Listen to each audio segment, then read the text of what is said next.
When was like the first like the moment you had where oh shit, I'm doing this hip hop shit?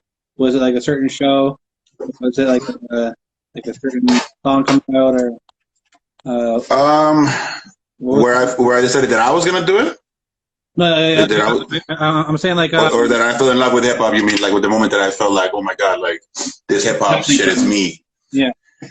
Um, wow. You know, one of the biggest moments for me was watching the Grammys and watching Coolio perform "Gangsta's Paradise." You know, because you know that song with it was like I'm talking 96, 97 maybe.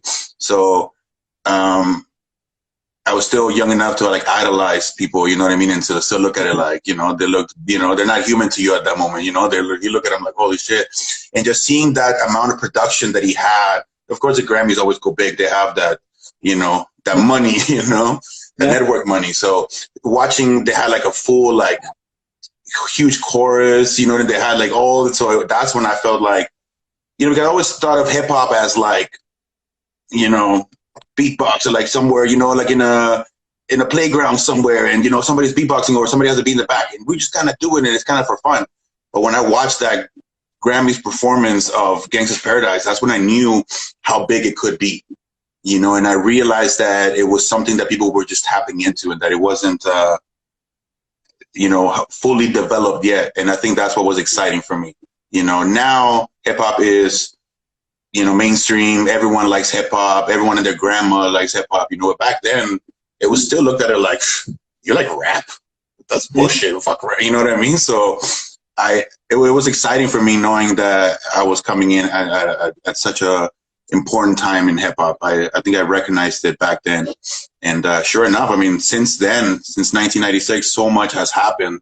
You know, like I said, especially at that time when I came in, that's when, you know, Tupac died and Biggie died. And so it was so much happening at the time. I felt like it was exciting. You know what I mean? I remember going to buy the Source magazine, and, you know, it's kind of like one of those things where you just discover one thing and then you're like, oh, what about this? And you're like, holy shit, there's more and more. You know, I remember just like flipping through the Source pages and just finding the new rappers, you know what I mean? Like South rappers that I would have never heard about from Louisiana, and you know, rappers that weren't that known back then, you know, like Juvenile and stuff like that, you know, they were in the back, and I just remember always studying and stuff like that. But yeah, like, I don't know if I don't know if I can picture like one specific moment. I think it was just, like I said, it was you know, just discovering so much and much, you know.